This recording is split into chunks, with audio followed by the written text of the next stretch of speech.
I mean, to effectively execute a cold calling campaign, you have to do three things really, really well. You have to get the data piece. You have to understand dialers and the dialer management piece. And then, of course, you have to understand how to source and train the agents. One thing that we 100% avoid is scripts. You're the limit of your business. Like, your business cannot grow higher than you. It is just such a test for you as a person to reach that next level, because it's like everything depends on it.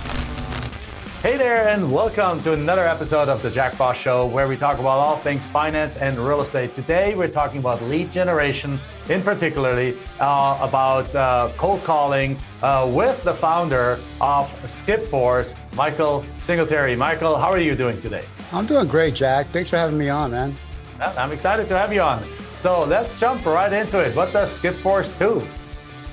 We provide investors around the country with tier one data at wholesale pricing. So we, launched about 5 years ago.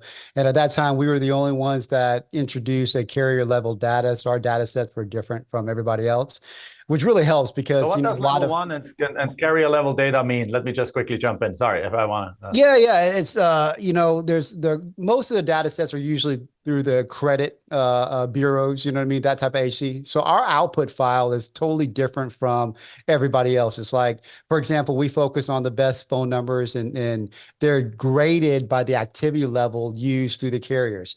So what we identify really well is the best numbers. What we don't do well is deep dives. So like any phone numbers are inactive for 2 years, that's not going to show up on our radar. And so we provide a data set like an optimal call window, for example, that's totally different. So we could identify the time of day that phone number is most active as well. Oh, wow. And when we introduced that 4 years ago, it was so new that you don't want to have to educate the market. And that's what we had to battle. Like, we had to educate the market on this new data set. So it was really an uphill struggle at the beginning, but now, since we've had proof of concept, we've been around for a while, now people are starting to utilize that data a lot more.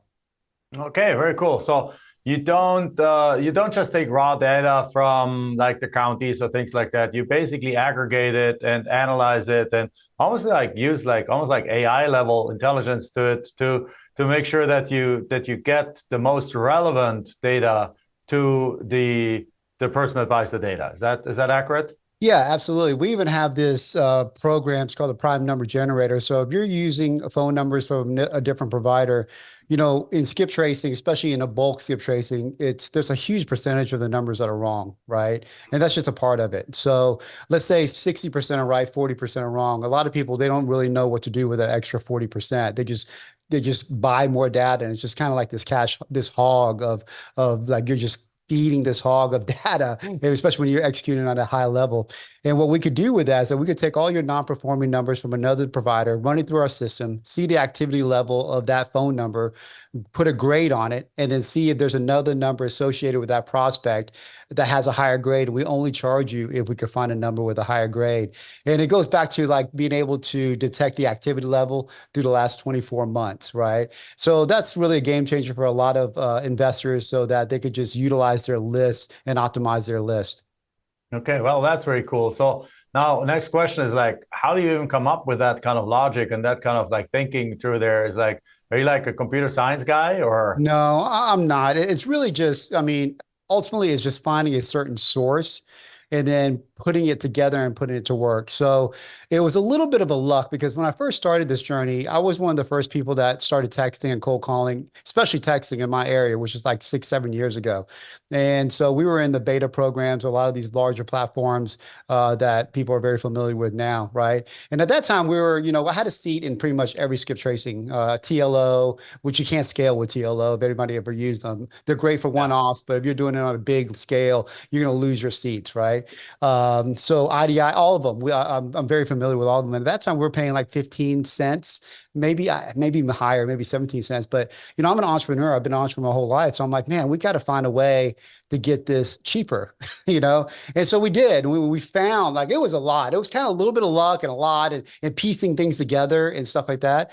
And so when we found the way, we had to get the data and then make it make sense as well. And that was also, since I'm not a data guy, I'm not even a technical guy. I mean, I surround myself with people that does that for me, but Well, you're a it took a logical little guy while, man. because in order to build that, you got to understand logic. You got to think a certain way. You got to think like, well, if this, then that, and if I can Yeah. combine this with that, then as a result, I should have this. And not everyone thinks in that logical way either. So, Well, it's a lot uh, of trial and error, and I have a high risk tolerance. You know what I mean? So okay. I don't have a problem failing, and I fail quite a bit, and just keep pushing forward. You know? So that's code for saying you lost a lot of money in the process of developing this I until lost. it finally worked. Is that right? Pretty much, yeah. I Yeah. think 100% true. Yeah, when an entrepreneur says I have a high risk tolerance, then either they just won really big and they're just like got lucky or something like that, or they failed a lot of times until they actually got it right and they Yeah, paid a big price for that. So that's from now on, that's the code for that. So that is guys, 100% the uh, code. yeah, so very very very cool. So you provide the service to people, and usually I would assume to like real estate investors that want to do cold calling, right? Yeah, Because they yeah. need phone call or also to texting people. Does it equal? Does it matter? Yeah, yeah, no, it's the same. I mean, texting is pretty much a dying platform. It's been dying ever since the regulations kind of hit a couple of years ago. It's been a steady decrease. I mean, I know some people are still executing it, and some people are still doing a pretty decent job. But on Yeah. mass scale, I think that's very, very difficult, and you can't hang your hat on that anymore. Cold calling has taken quite a hit, but just I think it's more because people really don't know how to navigate through the process. Because I mean, to effectively execute a cold calling campaign, you have to do three things really, really well. You have to get the data piece. You have to understand dialers and the dialer management piece. And then, of course, you have to understand how to source and train the agents. And more times than not, most investors aren't going to put in the time to do that. But if you do, then it's still, as far as lead conversion, lead generation, it's still the highest performing lead generation, lowest cost per lead, it just takes a little bit more work. I mean, but you're paying $40 a lead rather than 250 or $300 a lead. Yeah, no, absolutely. Cold calling is good. Like again, in our business, land flipping, we have traditionally relied on direct mail because direct mail was getting you 3, 4, 5% response rates, and still does in certain areas. But post Does it COVID, really? yeah, absolutely. Post COVID, the response rates have gone down quite a bit.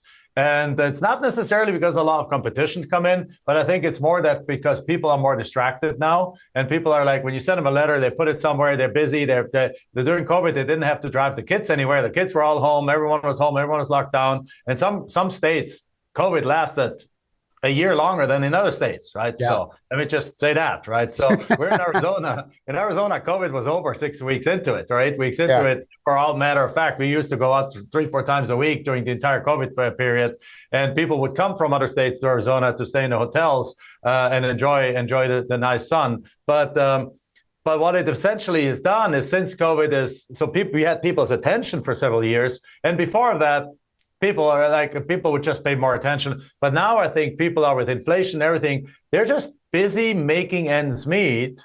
And as a result, they don't respond to direct mail as much as they used to. Still decent. We're still getting 1 to 3% response rates on direct mail. It's still great. But it's time to add all these other things like that. So texting works in the land space still also very well. Of course, within the limits of the relation. But cold calling is a big one that's really started to explode in the land side. And of course, the house flippers have done it for many, many years. So people come to you, they buy the data, and then they go in there. And then they go do their cold calls. But I think you do much more than that. You actually can do cold calls for people too. Is that right? Yeah, I mean, I used to own a company called ISA Pros, and so it was a cold calling company, but we wanted to kind of pivot our product about a year ago, and now we kind of pivoted into Lead Pros and Lead Max. So Lead Okay. Max is pretty much a done for you cold calling service. We take all the headaches away. And so what I told you earlier, like the three pillars of an effective cold calling: data, dialer, agent. A lot of people aren't willing to the deal with this. Well, how am I going to say this? A lot of people don't want to deal with all the things that go into executing that at a high level, and so we take that off their hands. They don't have to deal with any of the data. We source and train the agents, and we monitor the dialer every hour on the hour. So it's super important because the dialer, you have to make sure that there's not a lot of avail time in between calls for your agents. You got to make sure that you're not burning through your numbers. So it's a little bit more, it's a little bit more work, but if you know how to do it, like I said, each agent should get you about 3 to 7 leads per day, which is pretty great. And you should be closing 1 to 20 to 25 offers. So those are tried and true metrics. No, and when you say leads, you don't just mean somebody that responded. You mean somebody that's, well, how do you define the lead? Yeah, that's a great question. So a lead is typically somebody that wants to sell and they're reasonable. So not somebody that's like, hey, listen, give me $1 million and it's worth 500,000. But like, hey, if you could sell, uh, I'll be willing to sell this within 2 to 4 weeks if you get, the money that I'm hoping for. Now that's a lead because they're going to sell that piece of property. Yeah. One thing that I've noticed a big difference between land and houses because is that there's not as much emotional attachment to land. So And there's not as much urgency, so they don't have to sell in 2 to 4 weeks because most of the landowners own free and clear because they were never able to get a loan in the first place. The great thing about it is like it's super transactional. I love that about land, right? And so as long as you identify the right areas, you could get through that data set and you could get through the yes or the no so much quicker. Yeah. No, absolutely. Yeah, it's been a real extremely valuable addition over the last couple of years or so, as more and more of our land students, our coaches, ourselves have integrated cold calling into it, and it even, I mean, we're even playing with a combination of things. You do cold calling along with a letter. Now it's like, oh, it's the same company multiple times. Along, you even add to that a little bit social media marketing and social media advertising. Now you hit people from all three angles, and that has a compounding effect too. Do you work in that space, or is it simply the cold calling part? Yeah, no, we definitely do that. And we are actually developing a platform to help people make that process a little bit easier. So it's like a conveyor belt marketing, right? So if you got a list of 10,000, you don't want to just cold call them. You want to figure out the biggest metric for us is figuring out what the right person contact is. If I could figure out that, then I could hit them in totally different ways. I could text them, obviously. I could call them. Then I want to get their email as quickly as possible as well. So I could send them, put them on an email campaign. But then also it shrinks that list. So if 60% of it, I could get the right person contact, then I only really have to direct mail maybe 40% of it as a cold outreach. You know what I mean? And that list is going to be the better part. But also, if I have a conversation with them, I already know where their strike point is, their buy box is. I could send them on the letter, already having a big advantage of knowing where they're at, trying to structure something for that particular person. Yeah. And that's the key. The speed is a completely different speed than with direct mail because the speed is like, hey, cold call. Yes, I'm interested. I want $75,000 for my property. You get that lead back and you're like, well, I can make you an offer for 75 because the property is worth 160. And then you simply go straight back and call them back as like, okay, you said you want 175. Can I email you an offer right now? Boom. Yeah. Right? Deal done. That's one of the beauties of it. So fantastic. So yourself are also a land and real estate investor. What do you focus on, for example? Well, I'm a virtual investor, so we focus primarily on houses, but we also do land. So it's probably about a 70-30 split right now. Land in Texas, because I'm in Texas, it just seems to be sitting a little bit longer than in the past. And maybe I'm just not doing it right. I need to buy your course. I don't know, Jack. You know what I mean? But I love land. It's easier. On the smaller scale, I don't do big tracks like 100 acres or anything like that, right? But on the infield, you might have to get my course because Texas is one of the hottest markets in the country right now. So yeah, a lot of guys I know in land are having their property sit a little bit more. Huh. Okay. The days on market are longer. They all need to come to us. Absolutely. So, but no, I love land. I love land. As a matter of fact, if it was up to me, I'd probably have that reverse in 70% land and 30% houses, because houses are just inherently more problems, right? They're emotionally attached to it. Yeah, even the virtual houses, it works. We've done a few virtual house deals, but you still got to organize boots on the ground eventually. And, it's a process. Yeah, and what we found is when we played with houses for a little bit, like I think it was something like 2009, 10, 11, we added a few houses we added a bunch of houses to our portfolio. We also have a whole bunch of multifamily, but we tried to do some virtual house wholesaling deals, and half of them were stolen by the people who actually went to the house to look at it. They basically ended up looking at it and ended up taking the deal from us. And we're like, yeah, let's not even mess with that. So we went back to just doing land deals because that doesn't happen because nobody has to go. Nobody but you talks to the seller. Nobody but you negotiates the deal, and nobody has to go in there that you don't know really well, has to go look at the land. So it just takes that extra person out of the puzzle piece here. Oh, it's so much easier. And I mean, I've been virtual for probably about 4 or 5 years now. We do about 80 to 100 a year. So it's pretty consistent. And I love it because just the lifestyle. And with land, I like it more because it's even more of a lifestyle play. Because to your point, there's a lot of steps you have to execute on the house side to do it extremely well so that people don't backdoor you, right? Or don't do whatever. So I mean, we have pivoted into land probably about 2 years ago. And that's a benefit that we give to our clients is like we understand how to talk to the customer, how to talk to the prospect. And we understand how to talk to them, what to ask, what to look out for, stuff like that. And that's actually what would have been my next question. Let's jump into the process a little bit. Like obviously you don't expect you to give the entire process here, but just on a high level, how does a cold call typically happen? Because I receive a bunch of cold calls, but I usually don't pick up. If I don't pick up the phone if I don't know the phone number. But the other day, I got a call, and I was waiting for a call during that time, and I wasn't sure which number it's coming from.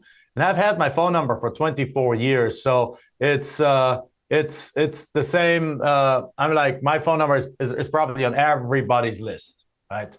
So it's on everybody's list. Even though I'm on the do not call list, it's still on everyone's list and everyone still calls it.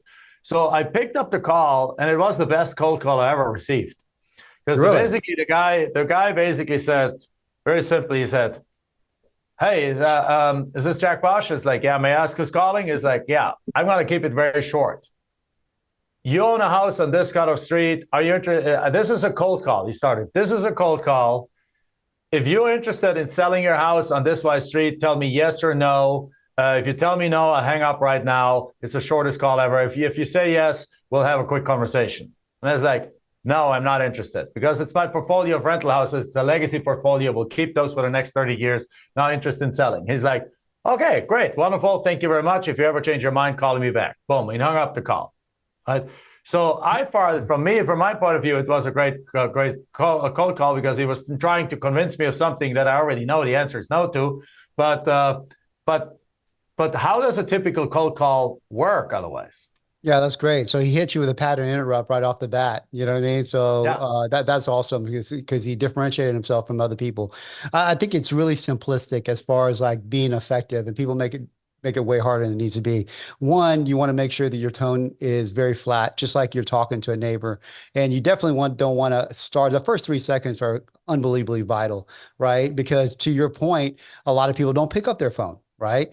But we're investors. We're bombarded with cold calls. But the average mom and pop, I mean, they're getting calls, but not probably as much as us. So when they do pick it up, the first thing you should do is just a basic introduction. And you should never ask what their name is. I'm just like, hey, Jack, this is Mike. And I'll do a small pause for like 2 seconds, maybe 1-2 seconds tops, right? And during that process, you're thinking, who the heck is Mike? And going through that process. And then I'll go straight into it going, hey, are you interested in selling 123 Main Street? Right. And so, but my tone doesn't change. It's not an up tone. It's not, you know what I mean, salesy or anything like that. And then as you're going through, we always train our agents, like you want to talk to them like you're talking to your neighbor. You know what I mean? It should be that type of cadence. It should be that type of tone. And one thing that we 100% avoid is scripts. Most people make that mistake of being very script oriented. There's nothing that kills rapport quicker than asking a question that they already answered earlier in the conversation just because it didn't go into the order of the script. And I think that's the problem that most people do. And just because they're lazy, truthfully, Jack, you know what I mean? They don't put the time into the agents to train them.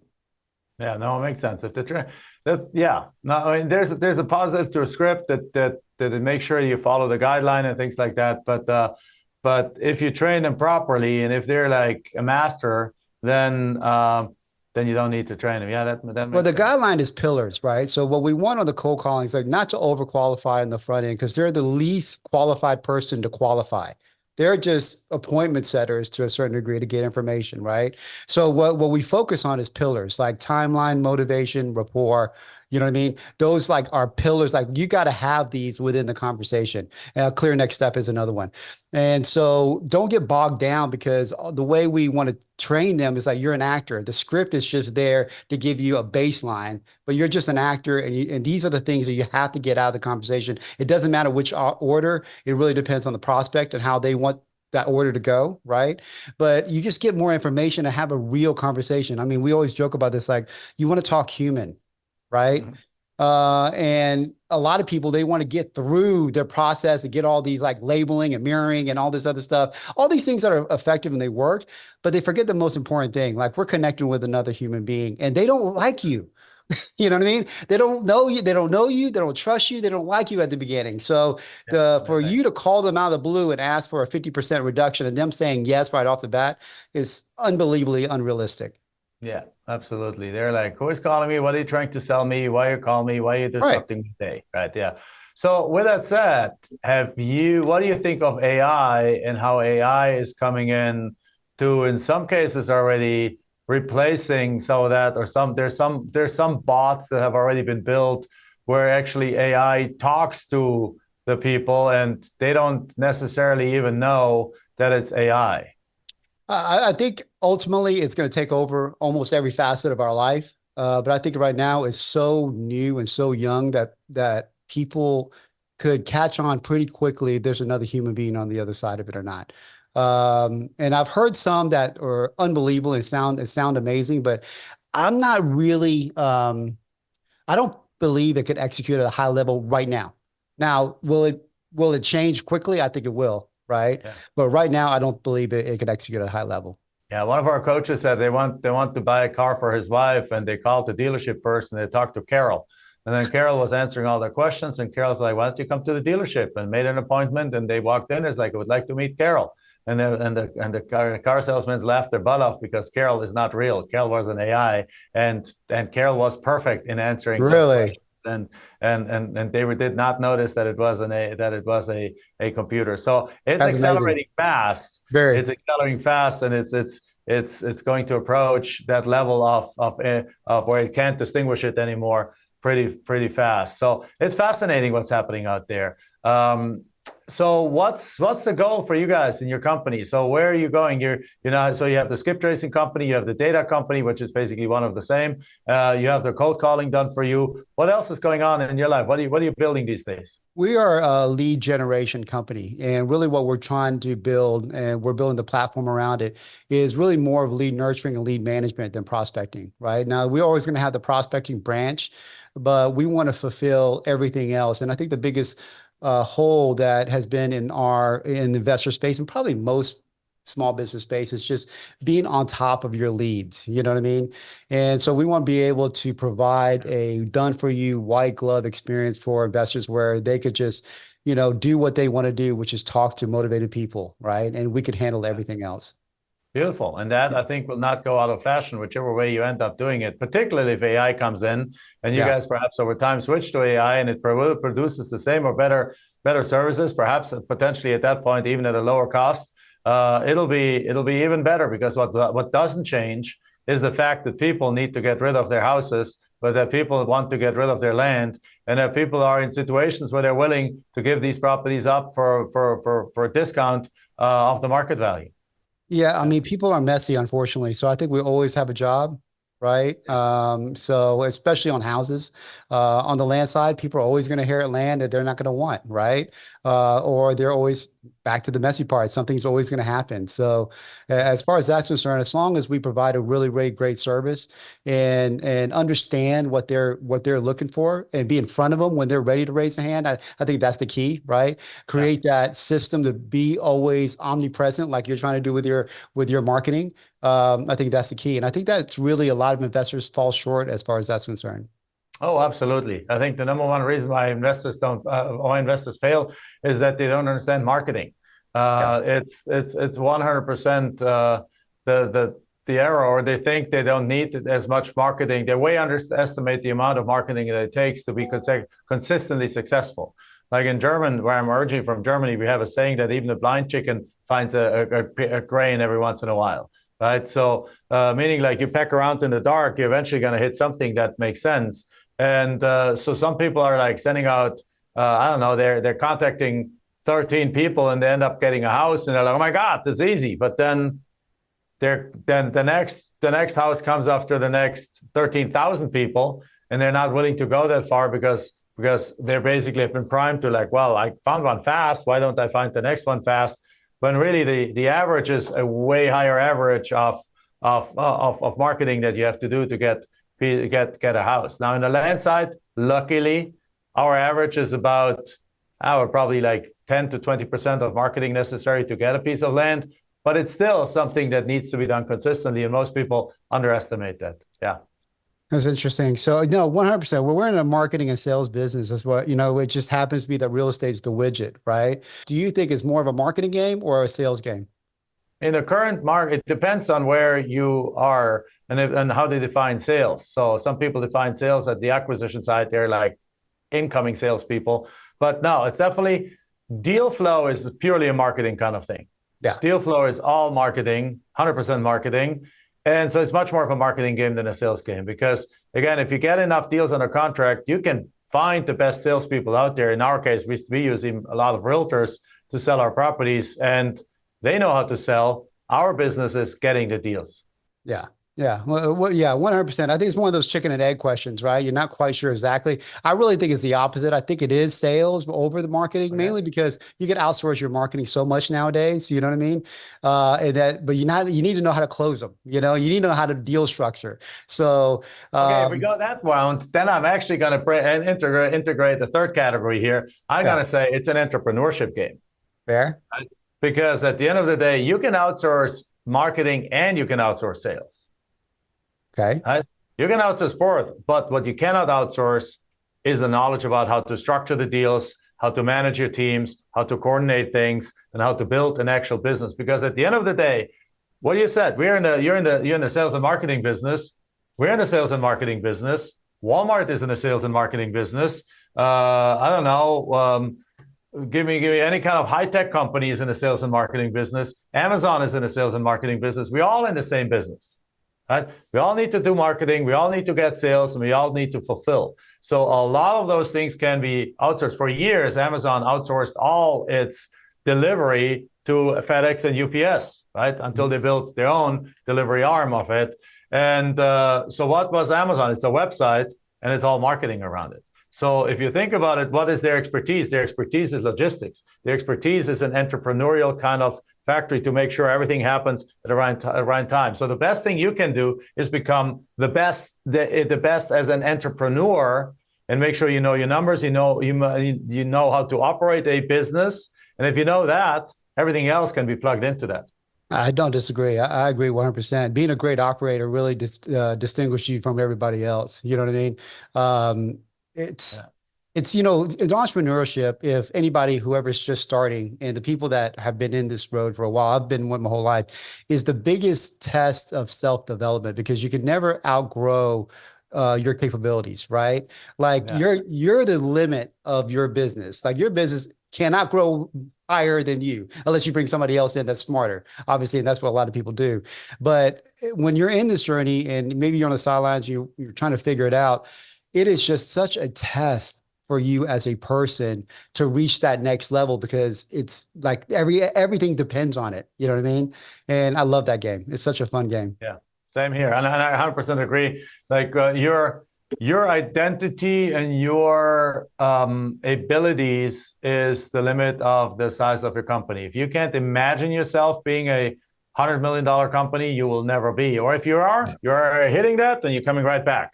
Yeah. Right? Because your inner world will always be reflected in the outside world. And if your inner world is that of a $500,000 or $50,000 kind of income person, then the outside world will reflect that sooner or later, even though you have a big spike. You might have a big spike, but if your identity, your capabilities, you think don't catch up with that, you just come right back to that. That's why as an entrepreneur, it's one of the most important things to do is you keep developing yourself. We have mentors and things like that. But then actually, as you hit those goals, you catch up with them and then you hit the next goals and you catch up with them. It's one of the hardest, most challenging, but also most rewarding things of entrepreneurship. 100%. You got to have a coach. Like I have multiple coaches, right? And to your point, they'll get you to a certain level, and then you got to find somebody that's higher. And I think there's always a piece of imposter syndrome if you're constantly going into another room, right? Like we always feel that, but then it's like the whole gap and gain thing. Like, oh, you don't measure the gain, you measure the gap, right? Did I get that right? I think I got that right. Yeah, no, But the gap and gain, yeah. but like, yeah. Yeah, That Dan Sullivan, man. no, But I sorry, mean, it's not just like there's always, I never, as I grow, and I always think like I'm not supposed to be here. And then that gets older and I'm like, okay, I'm supposed to be here. And I go to the next point. I still have that feeling to a certain degree.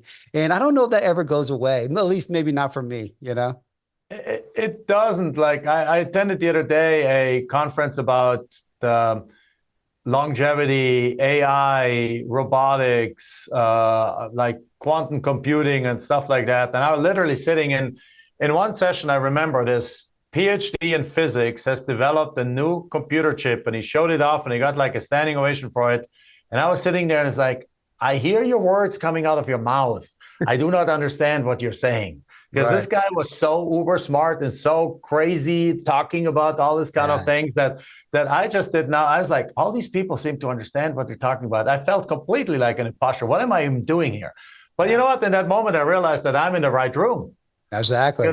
Because like basically at the end of the day, I ask some people at my table, and they're like, the gist of it is this guy invented a computer chip that works, that makes your computer work, I think literally something like 1,000 times faster, and produces 100th or thousandths of the energy.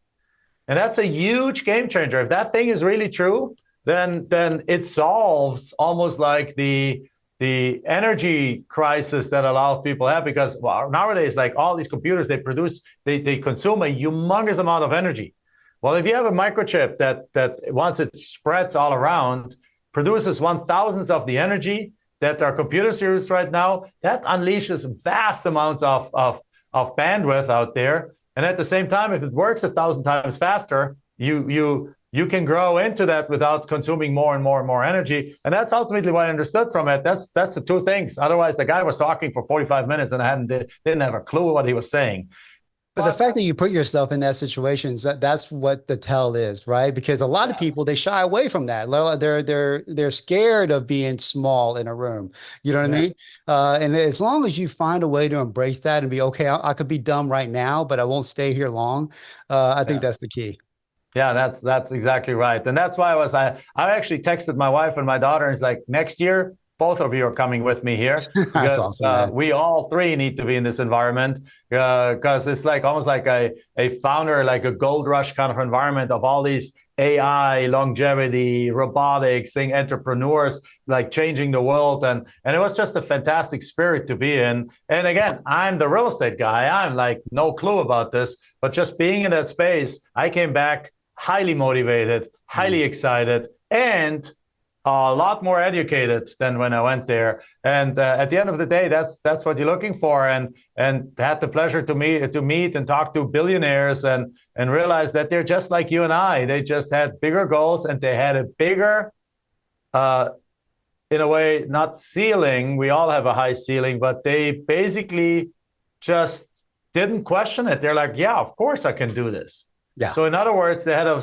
better, it's just a better, I'm looking for the word, I only can come up with it in German right now. They're basically, they simply, there's a quiet confidence about it on their capabilities. They were not restricted by what they perhaps were taught as children or something like that, of what they could and could not do. They're like, yeah, I found this thing. I went to the big companies. They said yes. And we went out there and we just built $1 billion company. No big deal. It's just like, and I was like, cool. Like, let's take the lid off. Let's just build $1 billion company, because it's possible, and there's people out there, and there's network out there, and there's investors out there. Let's just go do it. And so our thinking has changed just because of talking to those guys.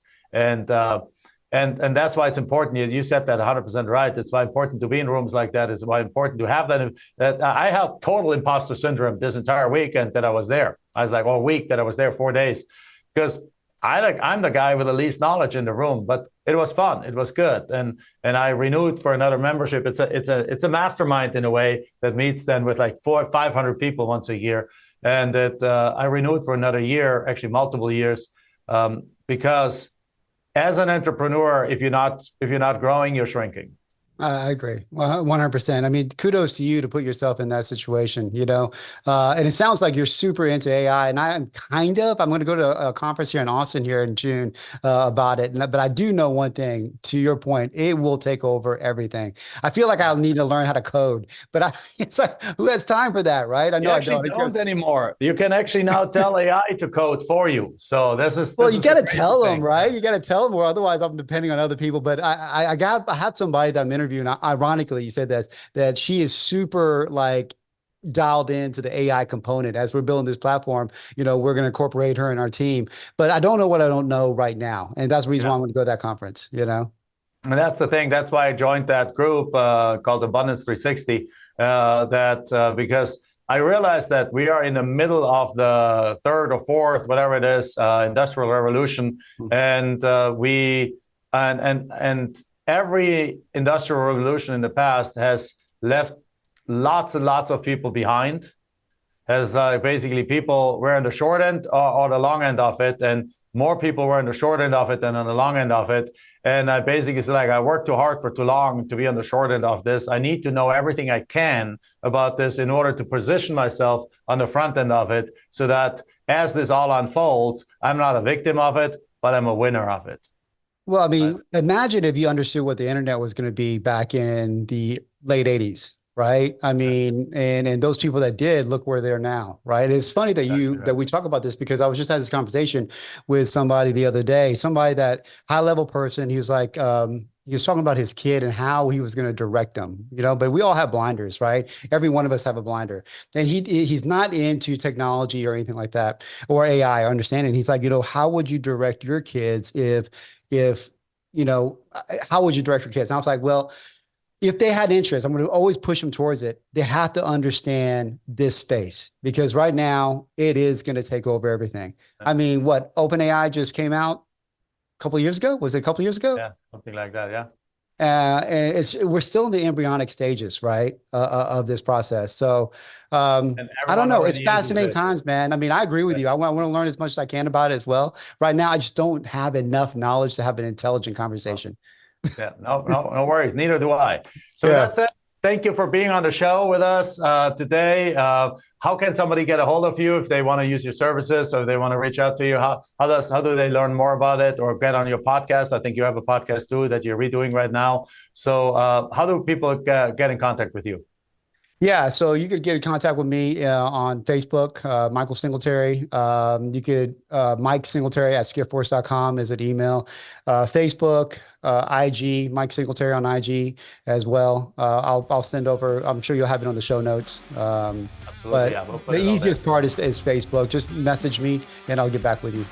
All right, sounds good. So with that said, thank you very much for being on the show. And with that, that's a wrap. As always, give us a 5-star review, share it with your friends, tell everyone about it. We're talking about real estate and finance on this podcast. And in today's session, we talked about lead generation more than anything. Thank you, Michael. And you all have a wonderful day.